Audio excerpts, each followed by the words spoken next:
اکثر ہم میں سے کچھ لوگوں نے یہ سوچا ہوگا کہ آخر ہمیں صبر کا پھل کب ملے گا، آخر ہمیں انعام کب ملے گا، جب اللہ پاک نے قرآن پاک میں فرمایا ہے کہ صبر کرو، صبر کا بہت اجر ہے، تو پھر ہمیں اجر کب ملے گا۔ اکثر ہم بہت روتے ہیں، ہمارا دل ٹوٹ جاتا ہے، ہمیں دنیا میں کوئی چیز بھی اچھی نہیں لگتی، ہماری دعائیں قبول ہی نہیں ہو رہی ہوتی، ہم اللہ سے مانگ رہے ہوتے ہیں، آنکھیں ہماری نم رہتی ہیں اور ہم سوچتے ہیں اور ہمارے دل میں یہ خیال آتا ہے کہ اللہ ہماری کب سنے گا، ہم کب سے مانگ رہے ہیں، اللہ ہمیں صبر کا اجر کب دے گا، اللہ ہماری دعائیں سننے کے بعد خاموش کیوں ہے۔ اللہ پاک قرآن پاک میں فرماتا ہے، بے شک صبر کرنے والوں کو ان کا اجر بے حساب دیا جائے گا۔ بے حساب یعنی کہ بہت زیادہ، صبر کا بہت زیادہ اجر ہے، اور مصیبت کے وقت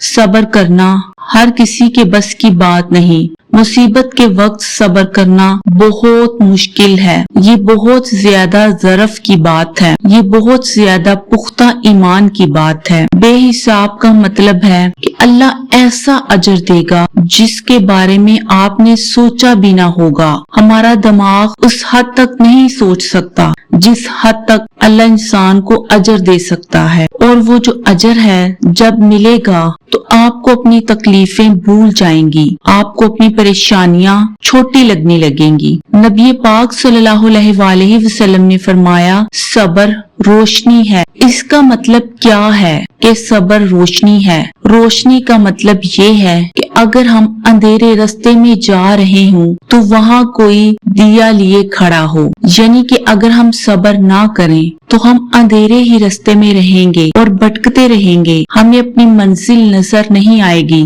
اور اگر ہم صبر کریں گے ہمیں روشنی ملے گی تو ہم اس روشنی کی وجہ سے صحیح سمت کو چلیں گے اور اپنی منزل کو پائیں گے۔ اس لیے صبر روشنی ہے جس کی وجہ سے ہم اپنی صحیح منزل کو دیکھ سکتے ہیں۔ پیغمبروں نے بھی تو صبر کیا، جب ان کے اوپر مشکل سے مشکل گھڑیاں آئیں انہوں نے صبر کیا۔ حضرت یعقوب علیہ السلام کو جب ان کے پیارے بیٹے حضرت یوسف علیہ السلام سے جدا کر دیا تو انہوں نے صبر کیا، کتنا زیادہ صبر کیا۔ انہوں نے کہا صبر ہی بہتر ہے۔ سالوں بیت گئے، رو رو کر ان کی آنکھیں سفید ہو گئی، لیکن انہوں نے صبر کا دامن نہیں چھوڑا۔ کیوں؟ کیونکہ انہیں یقین تھا اس بات پہ کہ صبر کا اجر ملے گا۔ اگر وہ صبر نہ کرتے تو کیا وہ اپنے بیٹے کو پا لیتے؟ اگر وہ ویلا کرتے، شور مچاتے تو کیا کرتے؟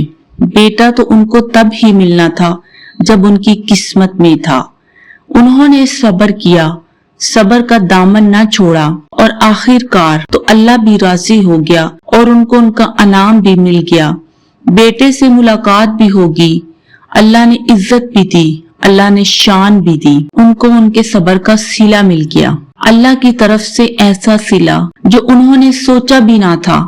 انہوں نے سوچا بھی نہ تھا کہ ان کا بیٹا ان کو ایسے ملے گا کہ وہ بادشاہ ہوگا، انہوں نے سوچا بھی نہ تھا کہ ان کو ان کا بیٹا بھی ملے گا۔ زندگی جب سب کچھ آپ سے چھین لے، آپ کو تنہا کر دے، آپ کو اچھی نہ لگنے لگے زندگی، پھر بھی آپ لوگ صبر کو نہ چھوڑنا۔ اصل میں صبر برداشت کا دوسرا نام ہے، اصل میں صبر اللہ پر یقین کا دوسرا نام ہے۔ بس تم اللہ پر یقین رکھو کہ اللہ تعالیٰ دلوں کے حال جانتا ہے۔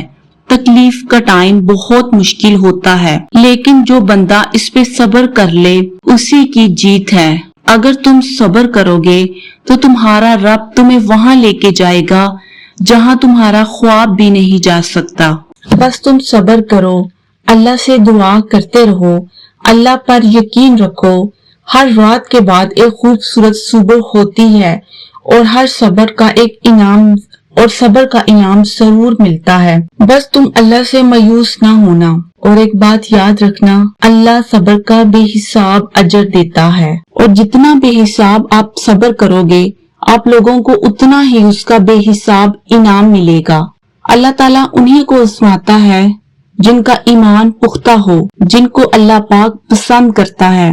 تو یہ بات جان لو، اگر تم صبر کے مرحلے میں ہو تو تم اللہ کے پسندیدہ بندے ہو۔ پیارے بہن بھائیوں، میری اللہ پاک سے دعا ہے کہ جو لوگ اس ٹائم تکلیف میں ہیں، پریشانیوں میں ہیں اور صبر کی گڑی میں ہیں، اللہ پاک ان کو اس پر قائم رہنے کی توفیق دے اور ان کو اس کا اجر بے حساب اور بہت جلد ملے۔ اور تمام مسلمان جو مظلوم ہیں، جو پریشان حال ہیں، جو تکلیف میں ہیں، اللہ پاک سب پر اپنی رحمت کی بارش برسائے اور ظالموں کا خاتمہ کرے۔ آمین ثم آمین۔